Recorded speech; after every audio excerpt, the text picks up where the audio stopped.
What I'm hoping the work I do, that it catches them long before they get to the point where they are suicidal or want to hurt other people when they don't have anything left to live for in their perception.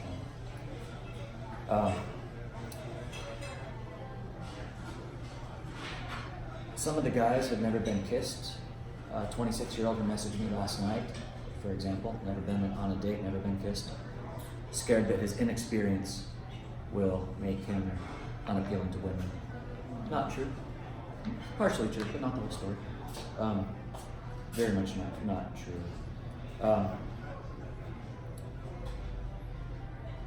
Guys in their 30s who haven't been kissed haven't yet figured out how to get a woman to kiss him, or for him to kiss a woman, or been brave enough to try.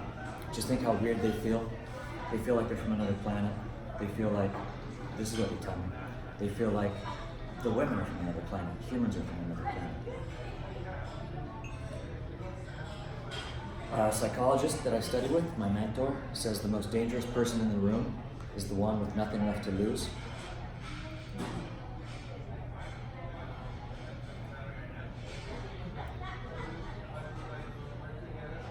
So what I'm trying to do is give them something to lose, a date, hope about a date, eventually a relationship, heck, even friends with benefits, something to get them from where they are to becoming a better man and better able to function in the world. They haven't had the feeling of being desired, or being approved of by a woman in a potentially romantic way, like a future life partner way. It's crushing to not have felt that. I'm a former shy guy, so I have some experience with this. It's crushing, it's depressing, it lowers your self-esteem, it lowers your confidence, and of course that affects your whole life, business and other relationships with family and friends. It can put you in a hopeless place with nothing to lose. And another guy, I'm going to read to you what he wrote. I contacted him after I saw what he wrote. His name's Edgar, I'll call him that. He wrote, "I feel like I want to die. I'm getting suicidal thoughts. I had no friends to play when I was a child because no kids lived near me. My parents were busy in their jobs, so I had no interaction with any person of my age. Spent my childhood alone. I wanted to make friends in school, but I don't know why I could never able to speak to them. I still don't know how to speak with people. I'm 23 now, and I have no friends in life, not even one whom I could share. I really want to make friends. Today I'm feeling extremely sad, and I want to cry and cry my heart out. Sometimes I feel I don't belong to this world. People are cruel, and I find myself alone here. I never had girlfriends. I'm a virgin. The only reason why I'm not going to hang myself is my mom. I don't want to hurt her. If she wasn't here, I would have taken my life long ago because there's no reason to live on this earth."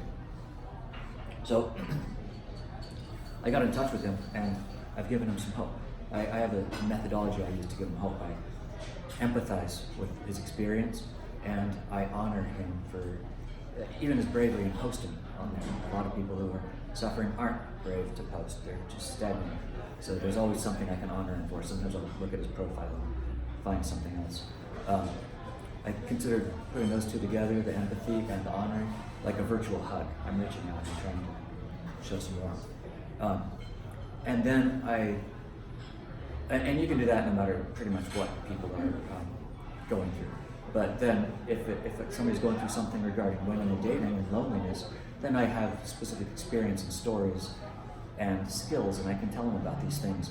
And I know that he's not fundamentally unattractive and unlovable. I know that he just isn't showing up in the world the way he needs to, including the way he needs to show up with women.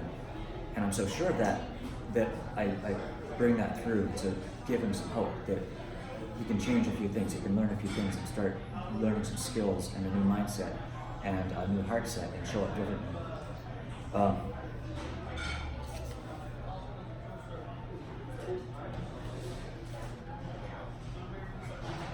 So I'm not an expert on school shooters yet. I'm starting to learn more and more.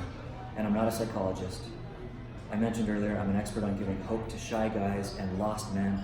I also include the stereotypical nice guys. They might not be shy, but they're trying too hard to please and not standing in their own masculine strength. And by the way, I think a whole man is gentle and strong. It's not one or the other. Donald Trump comes across very strong and not gentle. I don't want to offend anybody's political beliefs, but I don't consider that a whole man. There's other guys who are too gentle, too weak, let's say, and they need the strength. So they need to balance and become a whole man.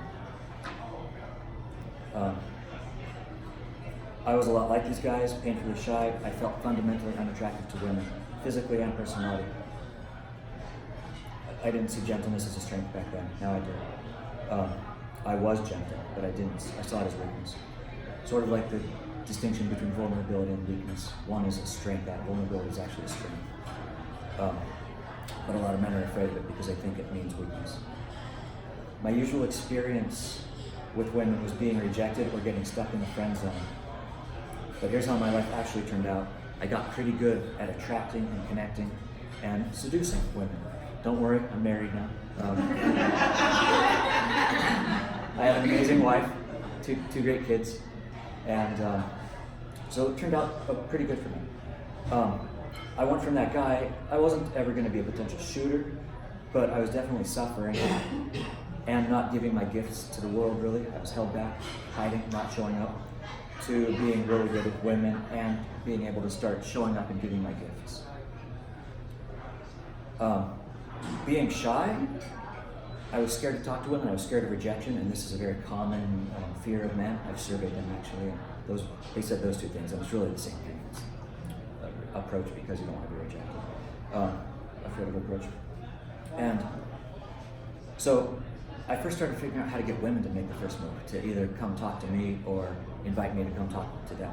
And part of that is actually becoming aware that that happens. A lot of guys aren't aware that that is part of the normal human courtship process anyway.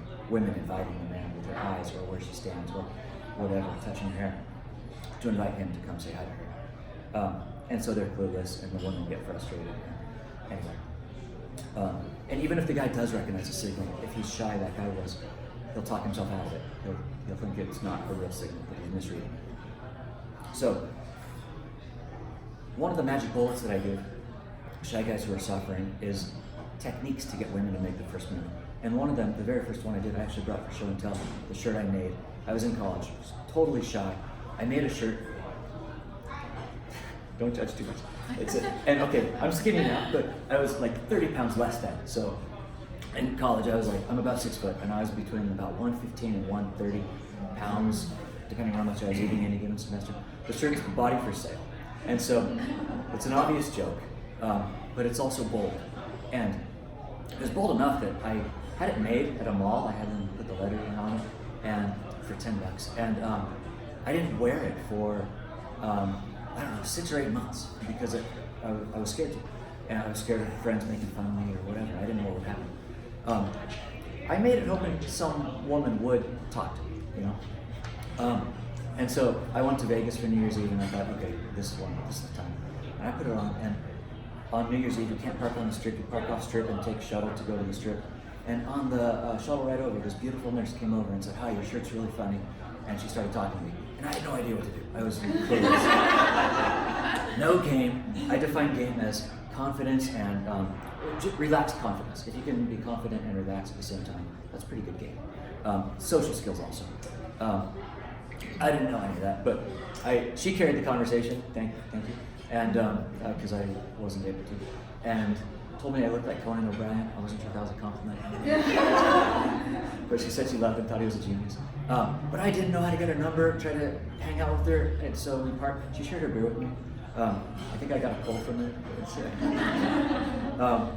But then we parted ways. But okay, that changed.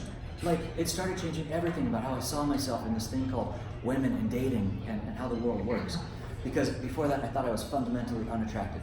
Nothing like that had ever happened. I was used to rejection, you know, from every woman I talked to, basically. And then, in this case, she came over and started talking and flirting. She asked me how much I charged. So she's flirting. It's a joke. She's making a joke, but she's flirting. And so I realized that's when I started realizing that's how I'm showing up in the world, you know. And so I've got a methodology for how I help shy guys. It starts with getting their attention, and then I try to give them some hope.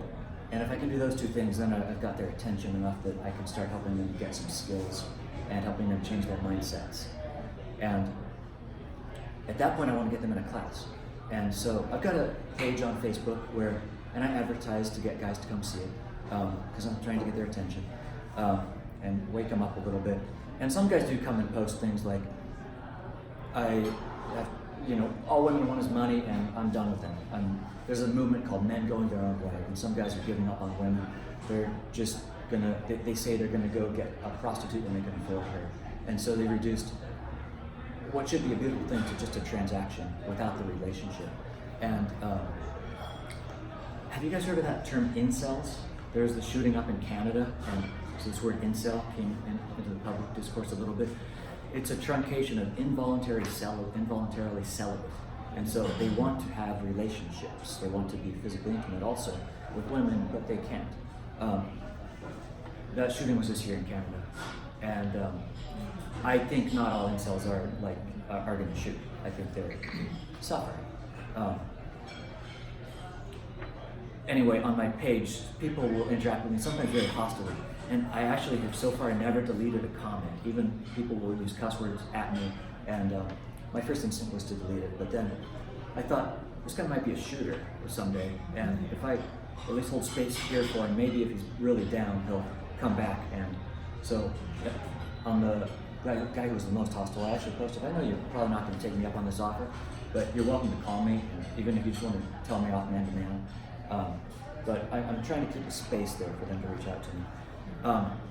The new thing I'm doing, so I do coaching, one-on-one coaching. I've done a little bit of wingman in the field with guys, go out and show them how to talk to women, push them to talk to women. It's easier to talk to a woman if somebody else pushes you to do it for some reason. I found that true for myself too. There's a little bit of, I guess, good social peer pressure there. But now I'm starting a class, and I'm doing a free class on Facebook. I've got a closed group, and I'm so excited. I was so excited when the first guy joined, which was a week ago, and or 2 weeks ago actually. And now I've got 30 guys in there, and I'm so excited. I'm going to teach 3 video Facebook Live classes, giving them this magic bullet that I use that gets women to make the first move or invite him to approach her.